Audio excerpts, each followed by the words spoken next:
This is the Biblical Unitarian Podcast. Good morning and welcome to the Biblical Unitarian Podcast, the podcast that aims to start conversations about the oneness and unity of God and about the humanity of Jesus. My name is Dustin Smith, and I will be your host. Thank you so much for tuning in to this week's episode. We've got episode 248 entitled The Messiah in Psalm 40. Yes, the 40th Psalm we're going to be looking at today in order to see how its contents inspired and impacted early Christians, particularly the writers of the New Testament, in order to look at this particular psalm and see within it various ways in which the Messiah would be understood in regard to his role, his purpose, and of course his relationship to the God of Israel. We're in this ongoing series where we're looking through the various passages of the Old Testament in order to discern messianic prophecies. It's a difficult process to do. It requires a lot of discernment and selection. But the best way to do it, I think, is to look at how early Jews and early Christians were finding references and indicators about the Messiah within these passages. That way we're not reading them messianically. We are looking at how the earliest readers were impacted by these texts and how they shaped and fashioned their understanding about the Christ, the Messiah of Israel, based on the contents of these various verses. Today we'll look at Psalm 40, which is interesting because it has a very different take on its message when it's cited in Hebrews chapter 10. So here are some questions I would like to explore in this week's episode. First, what is the significance of Psalm 40 that led to early Christians looking to it for information about the Messiah? We'll be sure to talk about that. Second, who is the speaker in Psalm 40 and what is his relationship to the God of Israel? That's a very important point. Third, how are the themes within Psalm 40 picked up by the writer of the Gospel of John? This is very important. And lastly, why does the author of the book of Hebrews have a different version of Psalm 40 when he quotes it in regard to the sacrificial death of Jesus? More of this and more in this week's episode of the Biblical Unitarian Podcast. Let's look at our first point today. Our first point is a close look at Psalm 40. So I'm not going to read the entirety of this psalm. I want to get just enough of a section that is going to be drawn upon by the early Christians, particularly within the Gospel of John and the book of Hebrews, but also a large enough section to really get a sense as to who is speaking and what is actually going on within the context of this passage of Scripture. Let's begin. Psalm 40, verse 1, a psalm of David. I waited patiently for Yahweh, and he inclined to me and heard my cry. He brought me up out of the pit of destruction, out of the miry clay, and he set my feet upon a rock, making my footsteps firm. He put a new song in my mouth, a song of praise to our God. Many will see and fear and will trust in Yahweh. How blessed is the man who has made Yahweh his trust, and has not turned to the proud, nor to those who lapse into falsehood. Many, O Yahweh my God, are the wonders which you have done, and your thoughts towards us. There is none to compare with you.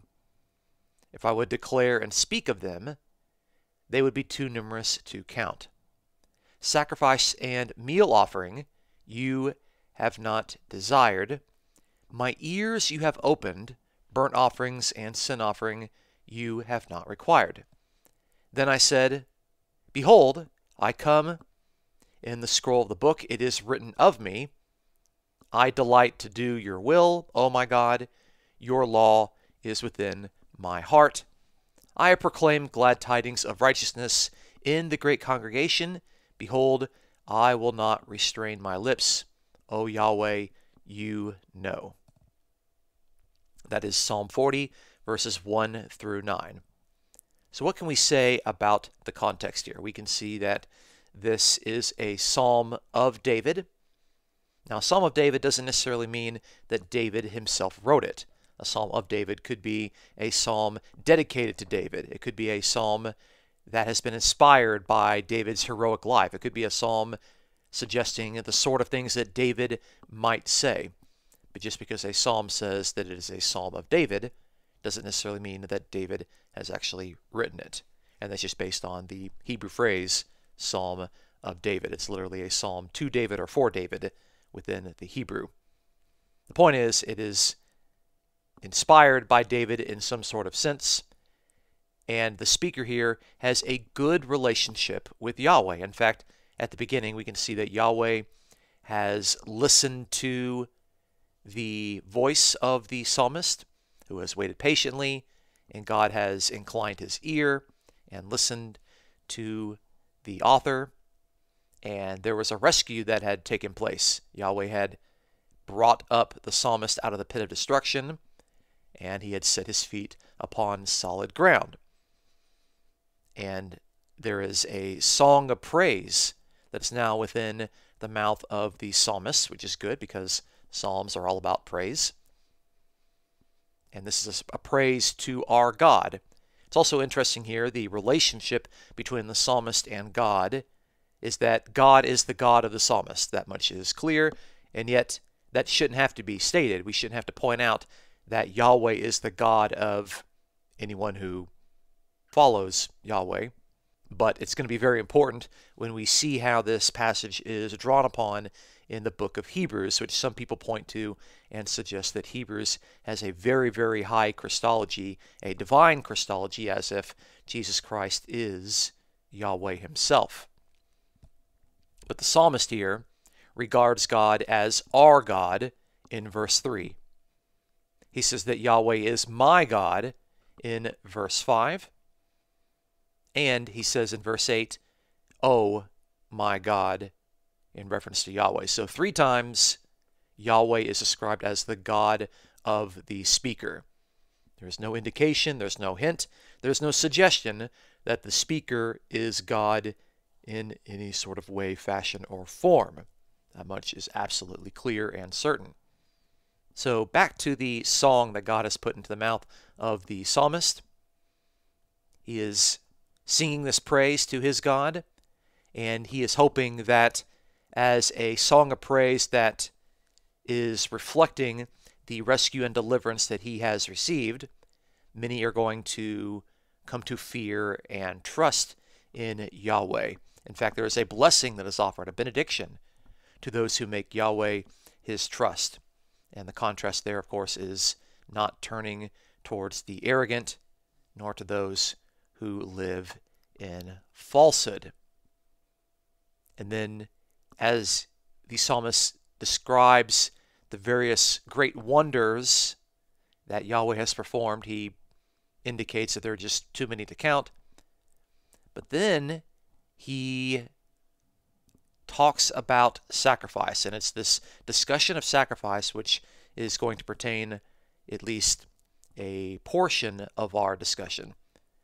So in verse 6, he says that sacrifice and meal offering you have not desired, my ears you have opened, offerings and sin offerings you have not required. So it's interesting here that the psalmist is suggesting that the ears that belong to him have been opened. Literally, they've been dug. But the sense here is that his ears have been set to the point where he can listen with the intent of obeying. God has made it so that this author is able to listen with his ears. And the listening with the intent to obey seems to be valued much higher than sacrifice, meal offerings, burnt offerings, and sin offerings. And then the author actually does some drawing upon other passages within the Old Testament. It's one of the few times in the Old Testament that the Old Testament is going to refer to other books within that particular collection. So he, within the Psalms, is talking about the scroll of the book, which is clearly a reference to the law of Moses. And he indicates in verse 8 that your law is within my heart, resulting in the proclamation of glad tidings in a public location within the great congregation. And of course, this proclamation is not going to be restrained. His lips are going to continue to praise God with this great song. So we have this interesting relationship with someone who is suggesting that his ears have been made attentive to the point to where he can listen and obey. Is it to the instructions of God, to the laws of God? We're not exactly sure, but there seems to be some sort of indication that it's drawing in that direction. But this is also meant to contrast the offerings that are mentioned. In fact, verse 6 seems to bookend the discussion of the ears having been opened with the intent of listening and obeying, with the suggestion that offerings and sacrifices and sin offerings are not desired, nor are they required. And that's going to be very, very important when we look a little bit further. So we've got a psalmist here who has a good relationship with God. He regards God as his own God, and he is indicating that God has rescued him. And so we can see how these particular traits would have influenced early Christians when they're thinking about Jesus, who pointed people to God, who had a righteous attitude, who listened to God, who obeyed God, and of course was rescued by God when God raised Jesus from the dead. So let's move on. Let's look at our second point today, the use of Psalm 40 in the Gospel of John. Arguably, a particular passage in the Gospel of John has been influenced by Psalm 40, even though there's not an explicit citation.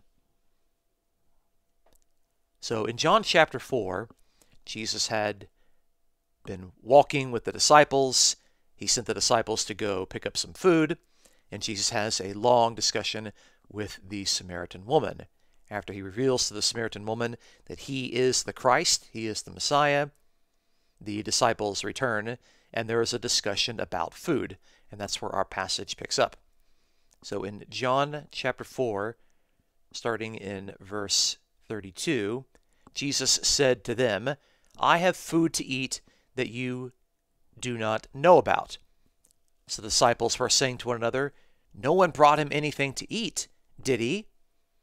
Jesus said to them, my food is to do the will of him who sent me and to accomplish his work. That's John chapter 4, verses 32 through 34. So here we have Jesus indicating that his food and his desire is to obey the will of God. And that sort of language seems to be drawing upon Psalm 40, and especially Psalm 40 verse 8, which says, I delight to do your will, O God. It's the delight of the psalmist to do the will and describe the person whose will is being accomplished as his God. And here Jesus says that his food, his nourishment, his passion is to do the will of God, to do the will of him who sent me, and to accomplish his work. And so many scholars have detected an echo of Psalm 40, verse 8, in Jesus' response to his disciples, when Jesus defines the food that fills him and nourishes him as the doing of the will of God. That's very interesting. And it also, of course, indicates that the relationship between the psalmist and the God of Israel has been maintained within the quotation. In Psalm 40, God is Yahweh, and Yahweh is the God of the psalmist. And in the Gospel of John, God is the Father, and the Father is the God of Jesus. Jesus, of course, is the Son, which makes him the Son of God. So let's move to our third and final point, which is going to be the most controversial point that we'll be looking at today, the use of Psalm 40 in the book of Hebrews. So as we read through this section, and we'll be reading Hebrews chapter 10, verses 4 through 10, I want you to listen to the quotation from Psalm 40 and see if you can detect some of the differences that are there. So Hebrews chapter 10, let's start in verse 4. It is impossible for the blood of bulls and goats to take away sins.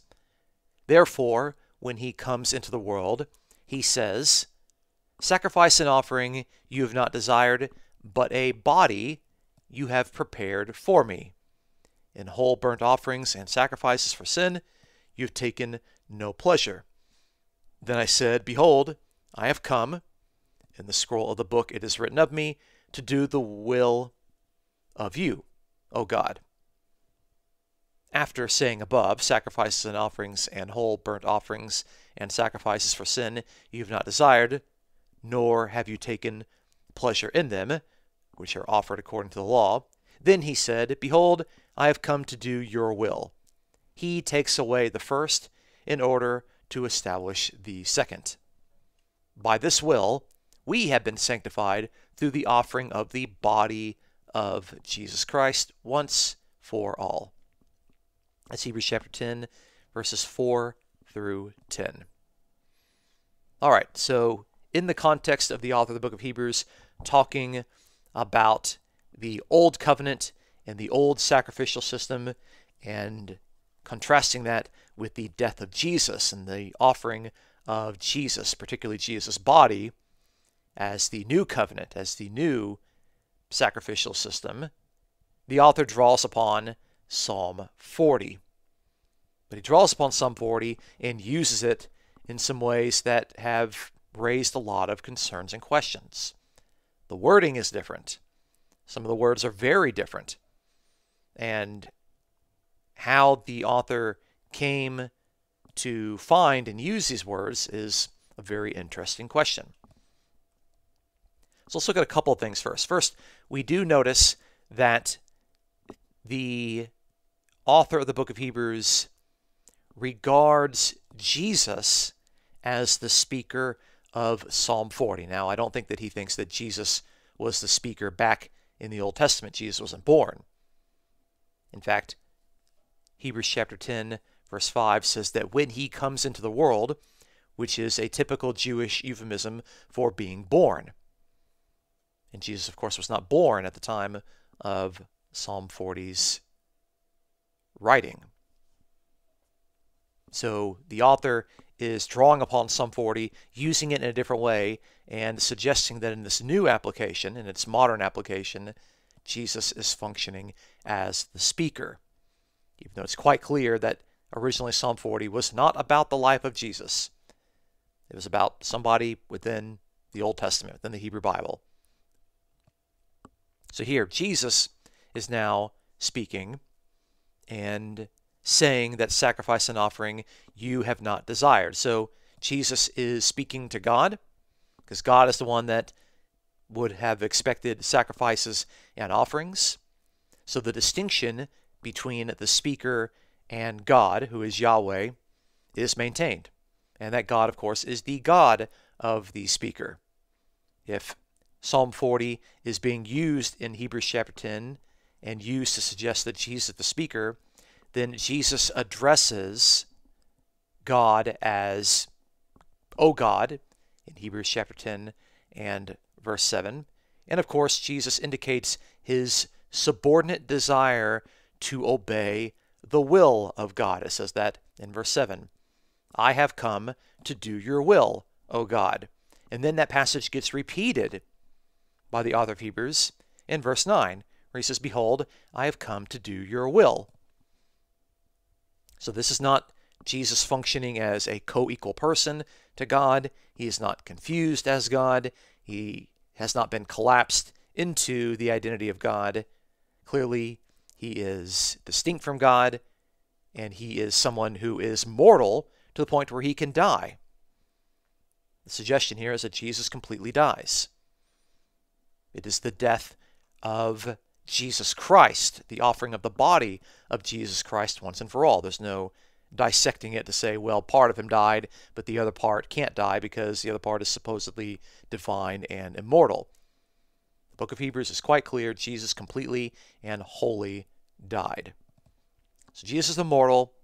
He speaks about God as his God, and he indicates that he is going to obey the will of God. So the relationship between the speaker in the psalm and the God of Israel has been maintained in the book of Hebrews. Now let's talk about verse 5. This is the part that is quite interesting. So when we read in Hebrews chapter 10, verse 5, when it cites Psalm 40, it says that sacrifice and offering you have not desired, but a body you have prepared for me. A body you have prepared for me. Yet, when we go back and we look at Psalm 40, that particular passage does not say, a body you have prepared for me. It says, my ears you have pierced. Literally, my ears you have opened. My ears you have dug. So how in the world do we go from ears being pierced to a body you have prepared? Well, here are the steps that have taken place in order for that change to occur. So we begin with the original passage that in Hebrew, and it's quite clear there aren't any significant textual variants, and there aren't any words that sound similar or have similar spellings. The word for ears is not remotely similar for the word for body within Hebrew, nor is it in Greek. So what we have in the Hebrew text is, my ears you have pierced. Now the Septuagint author of Psalm 40 read the Hebrew and understood it and translated it into Greek by saying, my ears you have prepared. Okay? So he has maintained the ears section there, but instead of the ears being pierced with the purpose of being opened and made attentive so that the ears of the person could result in obedience and faith, the Septuagint translator understood that as the ears have been prepared, which is kind of another way of saying that the ears are prepared so that the person can listen with their ears with the intent of obeying and showing trust and belief. That is clear. Okay, so it's just another way of rendering the act of what is actually taking place to the ears. Now, we can understand that when someone's ear is attentive, they are intending to listen to where they can obey, but the obedience doesn't just apply to the ear. The ear is a small function of the whole. And so what the writer of the book of Hebrews has done is that he has looked at the Septuagint text, which says, my ears you have prepared, and he kept the reference to being prepared, but he changed the word ears to the word body, because the body is the whole that the small piece, the small member, the ears are actually functioning as the representative. So of course, if the ears are prepared, and the ears are representing a sense of obedience and listening and hearing, that reflects the entire body. So the body is the fullest part, to where the ears are just the small part representing the whole. So I think that's how the writer of the book of Hebrews would have explained what he is actually doing. But just to be clear, we can go down that logic again. In the original Hebrew text of Psalm 40, it says, my ears you have pierced. The Septuagint translator kept the reference to ears, and he said, my ears you have prepared, changing the word pierced to prepared. And the author of Hebrews was using the Septuagint translation, which says, my ears you have prepared, and the book of Hebrews has changed the word ears to a body, and he maintained the reference to being prepared. So what does it mean that a body has been prepared for Jesus. There have been many interpreters that have argued that this is a reference to incarnation. This is a reference to the pre-existent Son who was in heaven, who came down to earth and entered into a body. Now, that's not really what typical incarnation theologies would actually say. It's not that one particular being came and abducted the body of another, or that some sort of body or vessel was just kind of there and someone entered into it. That's very strange. That's not the sense of a body being prepared for me. This particular body in Hebrews chapter 10 is the body that is offered. We can see that in verse 10. We have been sanctified through the offering of the body of Jesus Christ. This particular body was prepared as a sacrifice, and we know that it's prepared particularly as a sacrifice because the context of its discussion is in reference to other sacrifices, which are prepared. It says in verse 5, "Sacrifice and offering you have not desired, but a body you have prepared for me, in whole burnt offerings and sacrifices." So while sacrifices, burnt offerings, those are typically prepared under the Old Covenant's sacrificial system, here we have another body that is prepared for sacrifice, and that is the body of Jesus. So I think the reference to a body being prepared needs to be understood in reference to the death of Jesus in sacrificial terms, not towards the birth of Jesus, in which supposedly some sort of pre-existent conscious being comes down to earth and jumps inside a prepared body. That would be quite silly and strange. But it's clear that the author of Hebrews saw this particular passage in Psalm 40 to further enhance his argument that the sacrifice and death of Jesus is a once and for all sacrifice that is better than the continual sacrifices that were taking place under the Old Covenant when the temple was actually standing. And so that's why Psalm 40 was attractive to him. It's a quite different reason than the way that Psalm 40 was used by the author of the Gospel of John, if indeed that passage was impacted in John chapter 4. Now there you have it. We have Psalm 40 and its reference to the psalmist who wants to do the will of God and wants to incline his ear so that he can obey God and fulfill God's will. That passage has been drawn upon, arguably, by the Gospel of John and quite clearly by the author of the book of Hebrews, both in reference to Jesus as the Messiah who is obedient in doing the will of God that ultimately leads to the death of Jesus, indicating that he is a mortal who died completely and was ultimately raised back to life by Yahweh, the true God. So thank you so much for listening to this week's episode. Please join us next week as we continue to work through the messianic prophecies within the Old Testament, and we're going to look at Psalm 45 next week. It'll be a very interesting passage, and there's a lot, and I mean a lot of detail within Psalm 45. So please look forward to our next episode. If you enjoy our podcast, please consider supporting us as we aim to promote the sound truths about the oneness and unity of God and the humanity of Jesus. You can support us for absolutely free by subscribing on YouTube and iTunes, by giving us an honest review on iTunes, and by sharing your favorite episodes with your friends. If you'd like to offer a financial donation to the podcast, please check out this episode's description for a PayPal link.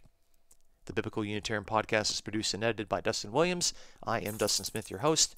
Until next time, please take care.